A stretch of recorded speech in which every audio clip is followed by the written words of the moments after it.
So this is an individual color broken out just like that. And it's the same idea that we've got this kind of yellow-orange that you can get more chroma out of a color with white. You see that on the top two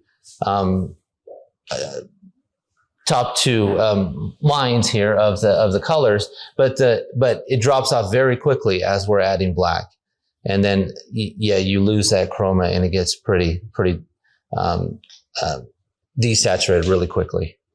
Okay, so what's important to remember is that certain colors have, and that's what we saw in the previous slide, certain colors have more chromatic range than other colors. So a CAD or some really bright, intense color is going to have a bigger range of color, a bigger range of chroma that you can work with, as opposed to some of your darker colors like my alizarin, which we've down there at the bottom, would have a very, very tight range, a very small range of chroma that I can use. And so a lot of people will try to paint flesh with alizarin crimson. Well, it doesn't have much chromatic range, so it doesn't make sense. You can use it for your shadows and things like that, but it's a pretty potent color. So, but it doesn't have a lot of chromatic range, so I would stay away from it. Use more of, look on the far left, that looks more like a CAD red, which has a strong, a larger range of color that you can use as you're adding the complement to it to get that chromatic range. Because the middle tube, I guess, of this illustration here is a neutral gray. And so you're adding a complement to that red. That green on the opposite side is complementing that red to get that gray in the middle. And that's really where I want to stay. I want to stay in those grays, but then push it on either side to push that color the way that I want it to be. If you want to get that book, just make sure that you buy it online with the color set, because if it's used, those exercises will already be done. Yeah. Sorry. No, that's great. It makes sense because, we hear about skin tone. There's not such a thing. There's not such a color as skin tone. It's just a different variation of gray. Yeah. But now if you look at the system, you will see, oh yeah, I can really see different patches of gray. Right. That is making up different patches of different patches of flesh. Yeah. Yeah. So, and because we're never going to use the extremes of what's outside of this Munsell range, right, in this big circle, but we are going to use a lot of that right in the middle, going up and down, and not ever really kind of hitting like pure black, but staying right in that range. Yeah. And I think it's just a good way to visualize and try to, obviously this takes practice and just experience to do it. But I think it's a good way to visualize the theory behind what I'm trying to think. And so, yeah, it sounds simple, but of course, we know the painting isn't easy, right? So, but if we can be thinking about that, and I'll try to keep explaining as I'm working. I wanted to quickly demonstrate to those of you, I explained yesterday about the importance of using flake white. I just wanted to show you, I've got a little dab of titanium white here, and then my flake white. What I want you to do is a little exercise just to see the difference, because remember that, we want to create that pearl-esque quality of flesh. And so we want our colors to kind of have that, I want the color to come forward and kind of really have this nice, kind of transparency to it, like the flesh kind of feels like. And so I always kind of do this exercise and kind of show students the difference between using flake white and using titanium. So what I want you to do is mix up a little swatch of maybe CAD red is a good example, CAD red light and flake white, and just get it so it's kind of not too dark, but and kind of get a good little swatch where you've kind of got a nice kind of like reddish tint, almost like the fleshy tint of a reddish cheek, And then same thing with the titanium. Try to mix up the exact same value, and I'm going to show you the difference between the two. So I'm going to try.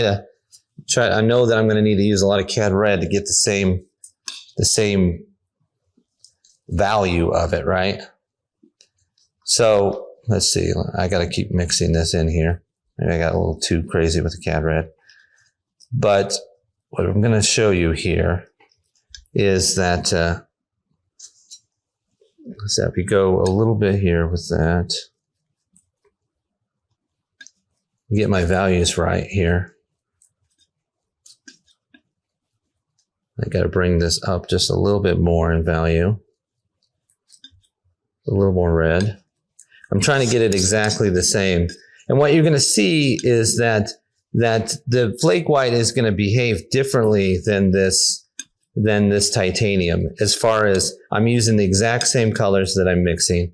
I'm trying to kind of get this to be the same value. I'm working on it. It's getting there. This is where we speed up the footage. This is where we speed up the footage and I pull the cake out of the oven. And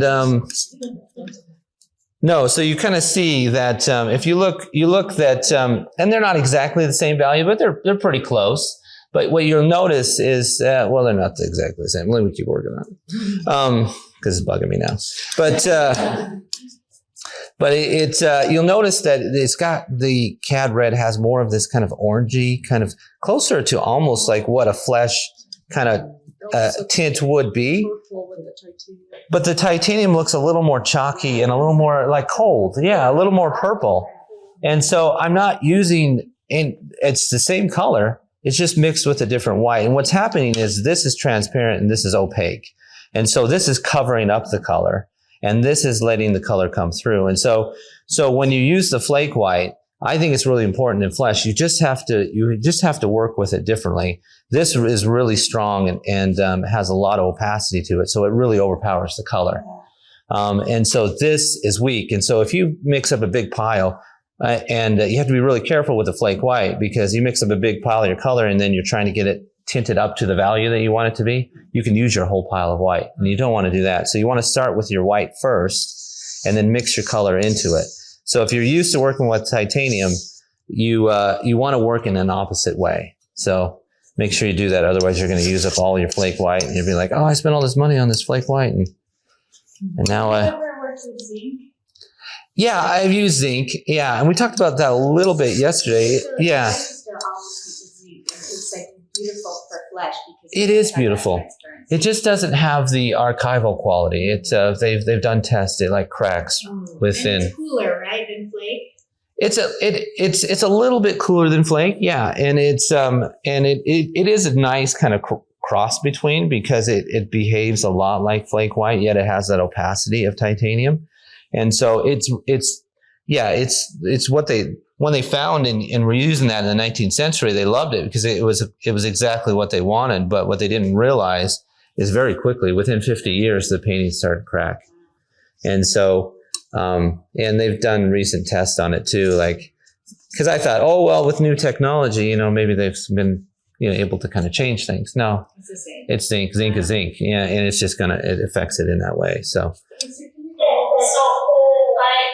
I apologize for the redundancy, but can you just repeat really quickly how you would mix differently with flake white, like how to do that?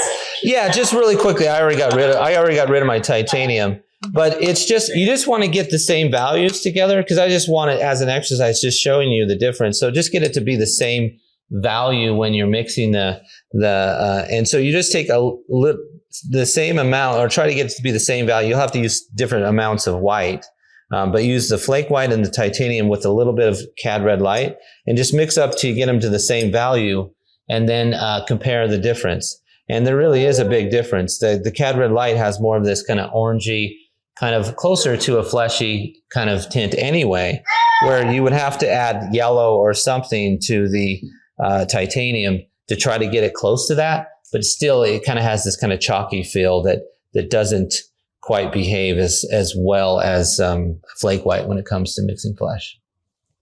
But to avoid using all of the flake, what you were saying that. Oh, to use all of my sorry. Yeah, sorry. So how do you do it differently? I make sure that when I'm mixing, and I'll show that when I start painting, is that I start with the white first. My pile, I put some white down because I'm starting to mix some flesh, so I know that I need a bit, a good sized pile of white. of flesh tone, I will put the white down first and then start grabbing my colors and mix into that. Does that make sense? And then, because a lot of times when you're using titanium, you'll start mixing your colors, knowing that titanium is super strong, that I can just add a little bit of titanium and really pump up get the value to be the correct, what I'm looking at. But if I use that same method, I would use up all of my flake white, because it's so weak that it can't overpower these colors. And so I have to use my flake white first, and then just be very careful and mix my colors into it. Okay. Okay, I see. Thank you so much. Yeah, you bet. So if we tie it back to that color wheel, it's kind of like flake white, you're going from the core, the white, and then tint it out. But yes. with titanium, you're going from the outside, high chroma, and tint it back in. Exactly. Like two different directions. Yeah, that's exactly it. So yeah, you're starting with the core and you're tinting into that white. Yeah. Cool. Yeah. Did you have a question over here? So the titanium is more opaque? Yes, it is. It does not have the transparency that flake white does. Yeah. Or lead white. Yeah. Okay. That itself is worth the whole workshop.